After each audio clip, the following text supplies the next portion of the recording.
Today let's talk about how to render hair.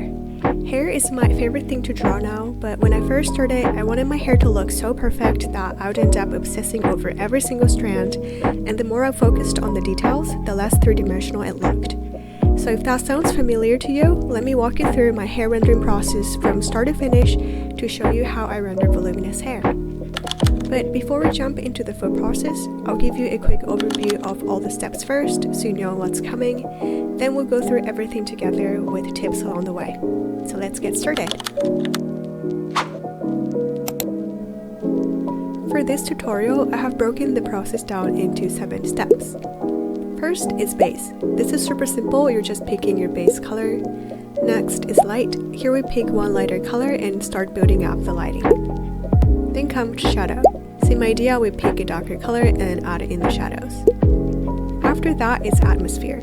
This is where we add ambient light and reflected light. And we'll also place a highly saturated color along the boundary between light and shadow to make the lighting really pop. Then we have highlights. We'll paint in highlights to give hair that gorgeous glossy look. Once we're done with that, we move into detailing, and this is where we merge all the layers and really start refining everything. And don't worry, I'll go through the detailing tips as thoroughly as I can later on. And finally, color adjustment. We'll use blend modes like screen to fine-tune the overall colors, and that's when it's done. So now that we know what the 7 steps look like, let's jump into the full process and take a closer look at each step. For this tutorial, I'll be using this illustration right here. And if you want to follow along, I've got a practice PSD file up on my Patreon. Also, the brushes I use in this video are available for free there, so go check them out if you're interested. So first, let's add in the base colors. And for this step, I'm using a big airbrush, but you can really use anything you like. I have separated the layers for the front hair and the back hair, and for the back hair, I tend to use a brighter color than the front hair. And this creates a really natural sense of depth. Now, one tip for choosing your base color. Go one tone darker than the hair color you have in mind. The reason is that in the next step, we're going to be adding light on top, so starting a little darker means that lighting will show up more beautifully. And this applies to any other hair color too.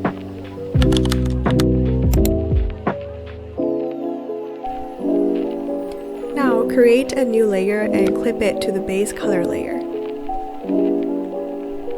Pick up a brighter color, and I'm going to use the hard airbrush for this. And just lay the color down roughly to the areas where the light hits. I'm using a normal layer to do this, but you can also use other blend modes like add layer or screen layer if that's easier for you. And don't worry about being too precise yet, and try to focus on the big shapes. If you're not sure where to place the light, you might just be overthinking the structure of the hair. When I paint hair, I like to simplify it into really basic shapes first, and then gradually build up the details from there. Since hair grows from the head, I start by imagining the light hitting a simple sphere. And once I have that rough lighting in place, I think of the hair in loose blocks. And for each block, I ask myself, how is the light hitting this section? Then I just refine the lighting block by block. So have that in mind and just roughly apply the color, then switch to a thinner brush and use it as the eraser and refine the light. And instead of changing the whole shape, try adding thin details just along the edges. When adding finer lines, try to make them intersect instead of drawing them all parallel. So try to avoid this, but do this instead.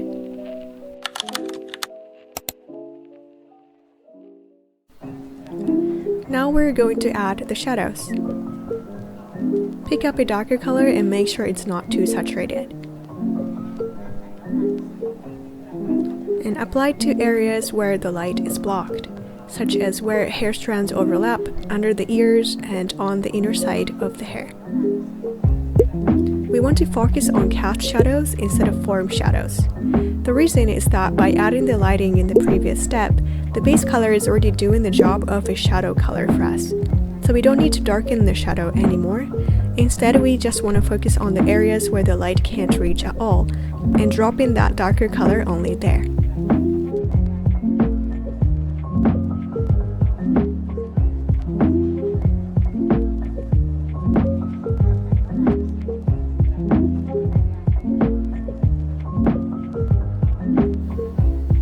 Now we're going to add a little bit of dark color right at the edge of the light. I'm still using the script brush, but I'm also using the soft airbrush to blur. Adding these dark accents makes the highlights pop even more.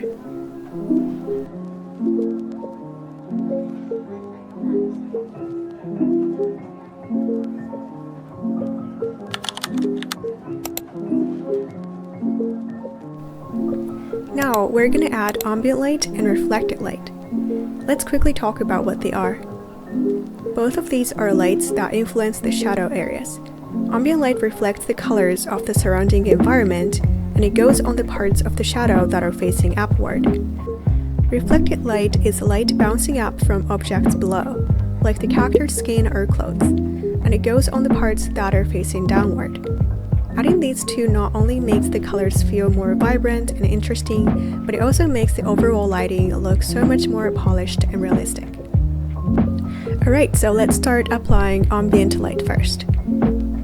Pick up a light blue and a big soft airbrush. Apply a subtle blue tint to the surfaces facing upward, such as the top of the head or the upward-facing curves of the hair strands. I'm using a soft blue here because I'm imagining the reflection from a clear blue sky. But if your drawing sets in a green room, for example, then use a green instead. Lower your brush opacity or use very light pressure so just a hint of color comes through. Now let's add some reflected light. Pick up a warm orange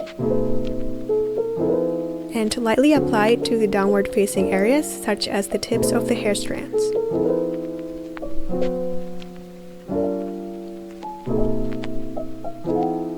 Adding reflected light not only creates a sense of volume, but also gives the hair a bright translucent look, which I think is really nice.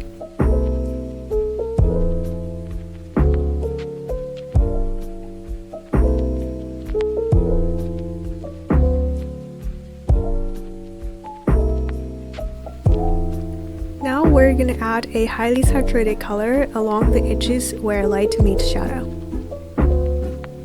I'm going to use the hard airbrush set to a small size and trace along the boundaries of the light. This makes the illuminated area really pop and makes a huge difference.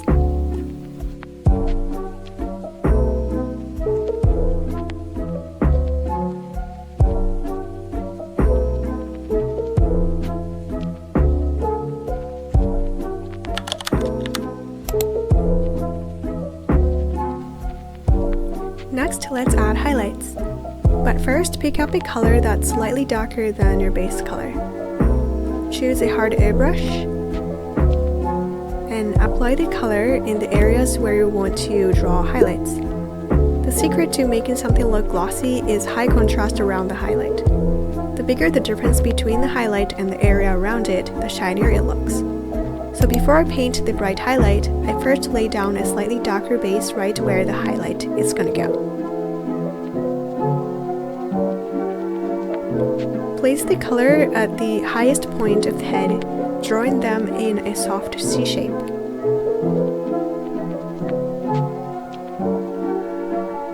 I felt the C shape was slanted a bit too much, so I'm using the eraser to fix it. And now I'm applying the color to the prominent parts of the hair strands too. Alright, now we're going to add the highlights. When picking a highlight color, I like to choose a shade that's brighter than the base color and shift the hue slightly toward red. Start layering on your bright highlight color And don't worry too much about the tiny details and just lay it down roughly in the areas you prepared.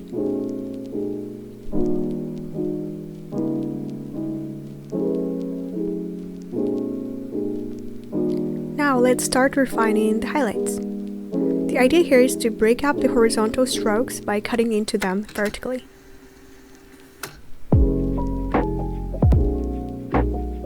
Then shape each of these small sections to look like an N or an M.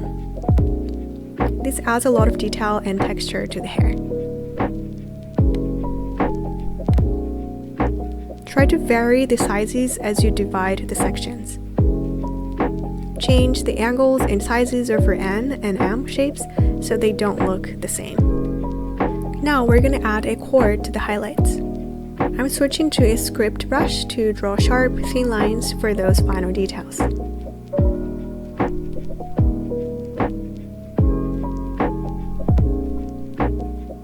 I'm drawing thin vertical lines right through the center of the highlights using an even brighter color.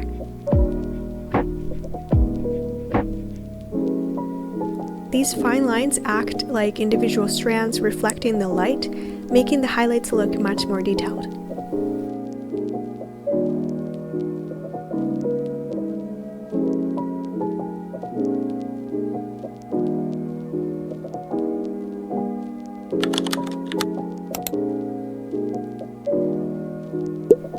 Let's talk about how to do detailing. If you're not sure how to approach this part, don't worry, I'll break it down for you. When I do my detailing, I generally follow 4 steps. Step 1 is cleaning up the outline and shapes. I use both brush and the eraser to refine the silhouette and make everything look neat. Step 2 is adding hair flow. I pick a slightly darker color and draw in the flow of the hair, following the direction it naturally falls.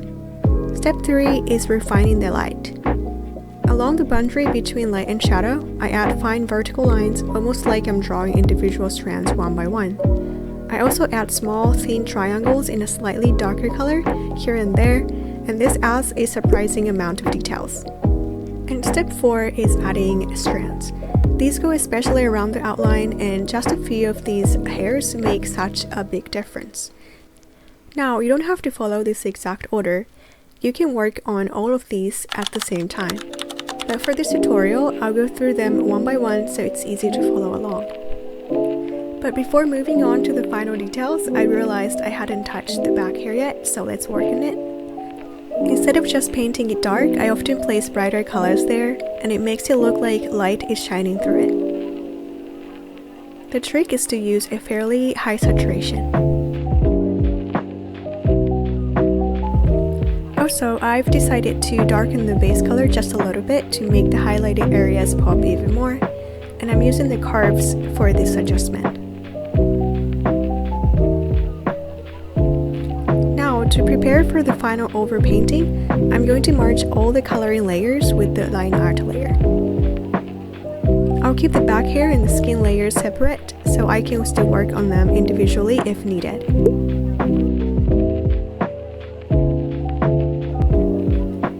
So first, I'll use the script brush to refine the outlines. I'll be switching between the brush and the eraser to sculpt the shape of the hair.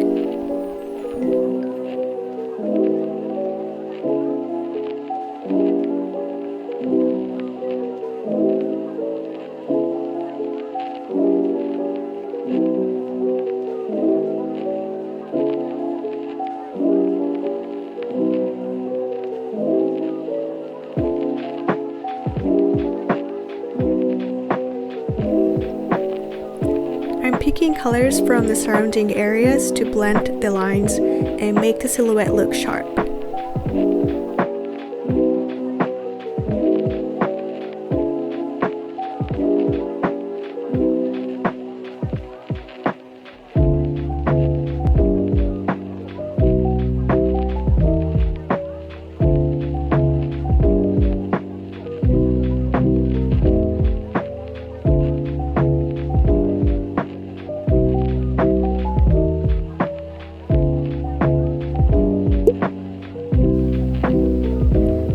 To make the hair look even more intricate, I'm gonna paint in some delicate individual strands.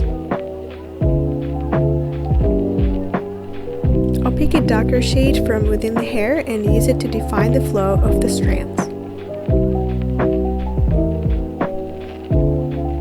Be careful not to make the lines parallel. If they all point in the exact same direction, the hair will look stiff and flat. So imagine drawing elongated N or M shapes to make the hair look organic.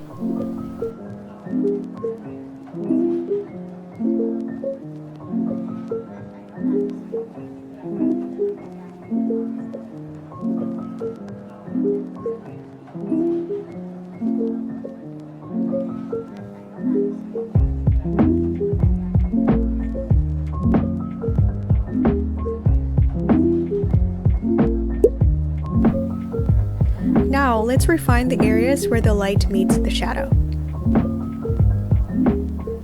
I'm going to add thin vertical lines along the borders to blend them naturally.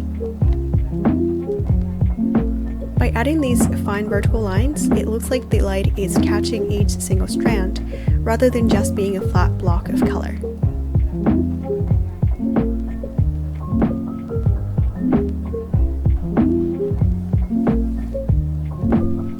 I also like to add long, narrow triangles using a color just a tiny bit darker than the highlighted area. These triangular shapes mimic the shadows between hair clumps and make the hair look even more three-dimensional.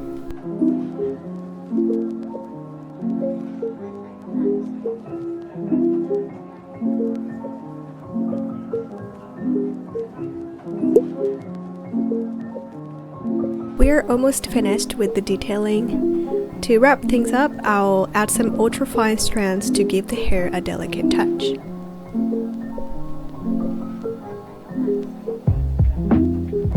I like to sketch the strands in one solid color first, and then define the edges afterwards.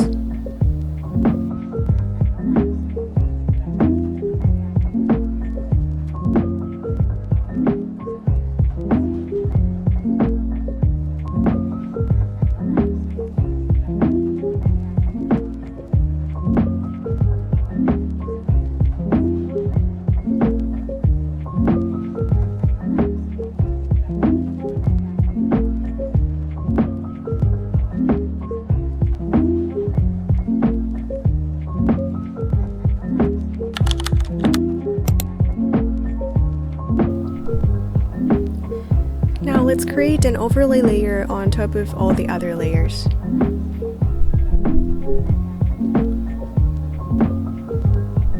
I'm picking a highly saturated orange and switching to a soft airbrush.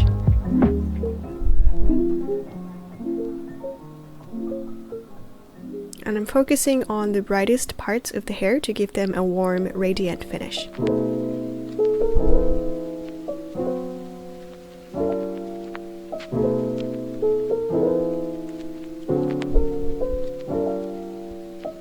Next, I'll pick a low saturation brown and lightly apply it to the boundary between light and shadow to create more contrast.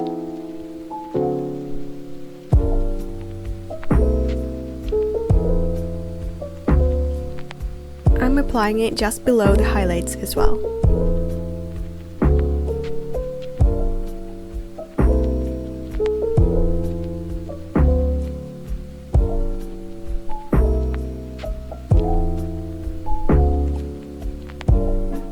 I'm going to create a screen layer on top, just like I did with the overlay layer.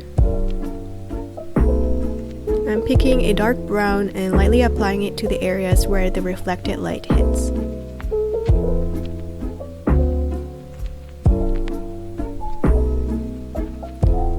Lastly, I'll pick a dark blue and apply it to the areas where the ambient light hits.